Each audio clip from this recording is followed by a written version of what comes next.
Good morning students. I welcome you to the second video on school management paper. In the last video we have learnt about the headmaster and who acts as a school manager. We have learnt very clearly that the headmaster is considered as a captain of the ship and he is the mission which runs the institution. We have learnt that his role can be studied in two roles. One is academic and another one is administrative. We have learnt about what is inspection and supervision in the previous class. Today let us continue with the other role played by a headmaster in a school administration. You know, inspection is a planned procedure. Inspection is done to examine the activities that improve the quality or a smooth functioning of any institution. Inspection is a bureaucratic model where a higher authority inspects the activities of the persons who are involved in the school organization. Usually inspection is done to assess the strength and the weakness of the institution. It also helps to find out the problems which are found in an institution and what are its possible solutions to overcome those problems. Thus, inspection is made in a more supervised manner. When compared with supervision, inspection is said to be it is of a strict disciplinarian procedure which is followed by the higher authorities. Aims of inspection: to evaluate the work of the educational institution, to offer suggestions to adopt modern techniques of teaching. You know, the HM can inspect the classroom teaching of the other school teachers and he can tell them what are the modern techniques they can use in their teaching. And it is also used to train the teachers in the use of various kinds of instructional materials, which are nothing but the different kinds of teaching aids which are utilized by them. And he can also help the institution to organize seminar, conferences, exhibitions, sports and other academic enrichment programs to enhance the functioning of a school. Inspection is done to provide a professional leadership both to the students and also to the teachers in an educational setup. Inspection is done to set up goals for the educational institution. We need either a short term or a long term goal which is to be achieved by the school in the upcoming years together. Scope of inspection. Inspection is usually done to find out the quality of the instructional work and to find out whether the curriculum is given in the right way or not. An inspection is done regarding the attendance of the teachers and the students. You know, we have to maintain separate records, registers and maintain them in a proper way. This should be done by the headmaster. The headmaster can inspect the school physical and the social environment so that the school environment is very neat, clean and it is always a suitable environment to learn. He can also offer suggestions to help in the improvement of the school activities. It may be either a curricular or a co-curricular activities. He can plan along with the staff members, the higher officials in the school, and he can implement all those activities through his actions. There are 4 types of supervision and inspection. The first one is called as a clinical type. You know, we go to a clinic after we get a sickness or a illness. Likewise, here the inspection is done by the supervisor to analyze the problems which are found inside the school campus and he will suggest some measures along with the teachers to overcome those problems. So there are certain steps involved in clinical type. Number 1, observation. Number 2, analysis. Number 3, strategy planning. 4, conference. And 5, post-conference analysis, which is nothing but follow-up activities. You know, observation is done to find out the working of a school organization. After finding what is the work, and you have to analyze whether it is done in the right way or not, where we find the pitfalls. And after finding the pitfalls, we have to plan out certain working plans so that we can achieve the goals. Then we have to put it into use. That is what the conference, which means we have to put it into use. And after putting it into use, we have to find out a follow-up activity to find out whether the measure you have taken to solve the problem was done or not.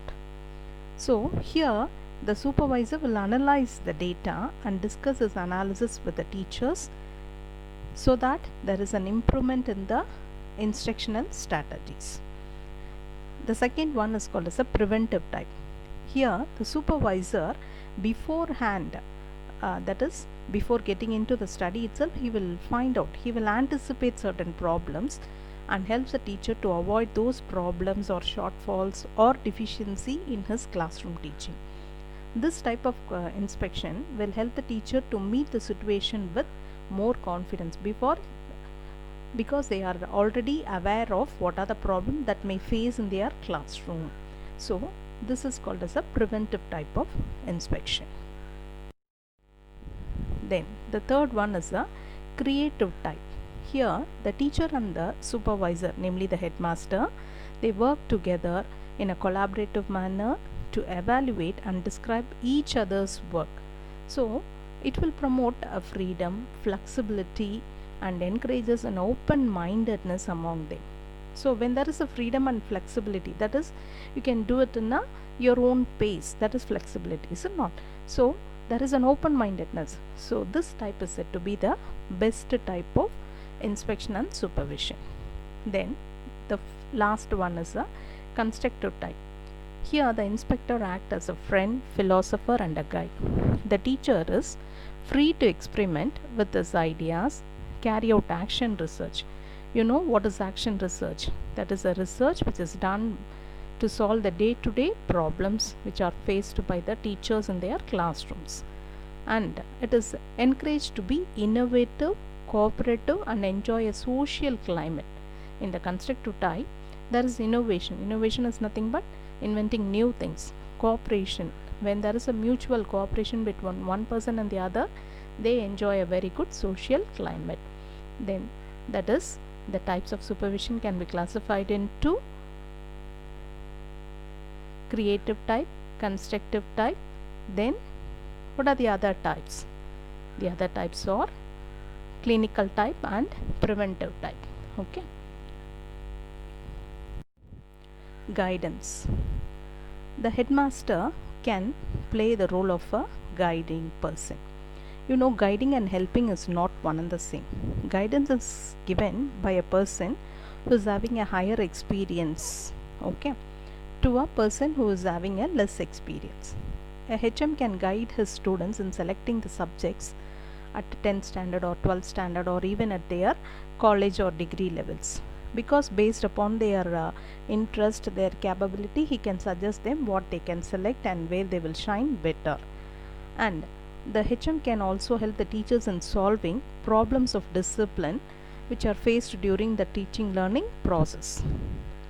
He can also help the parents in supervising and planning the activities which will help towards the education of their wards, because many parents would not be knowing what are the ways I can put into use to make my child learn better. So a HM can guide in this way. Then he can also guide the higher authorities in the matters of curriculum planning, textbook selection, school organization, framing the educational policies, and also what are the ways he can solve the educational problems inside the school campus. Then the next role of a HM is maintaining the standard of this institution.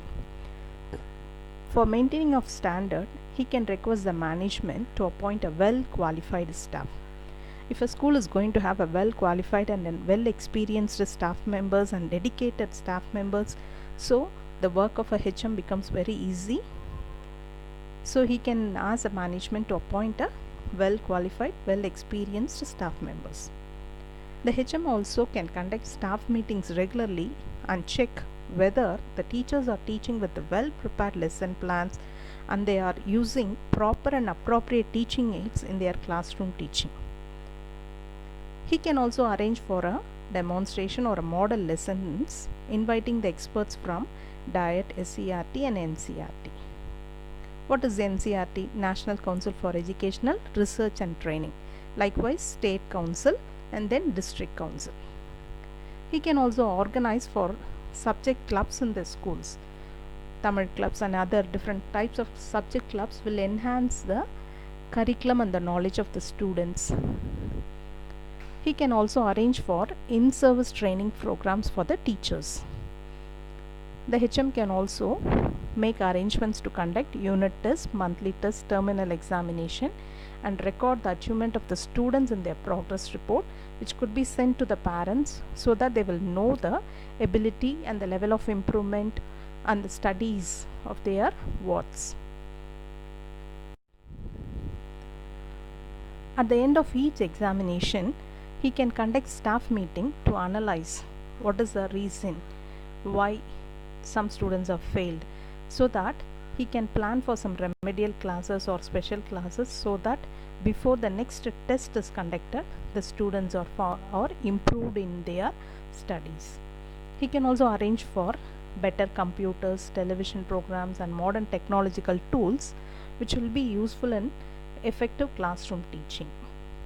He can ensure that the teachers complete their syllabus in time and in a systematic way. The HM can organize institutional coaching or an extra coaching for the benefit of backward students or enrichment classes for the bright students or the advanced students. The HM can also plan for graded assignments and the challenging assignments for weak students and bright students. So because we can't give the same assignment to every student, the assignment should be graded or it should be planned according to the level of the students. Depending upon their level, the students should be given the homework or the assignments. The HM can ensure that the students will utilize the library facilities effectively. Most of the students don't turn up to the library. So it is the role of the teachers and the HM to inculcate the spirit of going to the library and learning from them to enhance their knowledge. He can also conduct competitions regularly to develop the good reading habit among the children. The HM can arrange monthly meetings with the parents and the teachers. So the PTA meeting reflects the functioning of any school. So through the PTA meeting, the parents and the teachers will have a very good cordial relationship and they will all work together to the improvement of the students. It will encourage the students in participating various competitions such as essay writing, debate, seminar, music, dance, painting, etc. Thus, the ultimate function of a headmaster is to see the teachers teach and the students learn more effectively. Thank you. Thank you.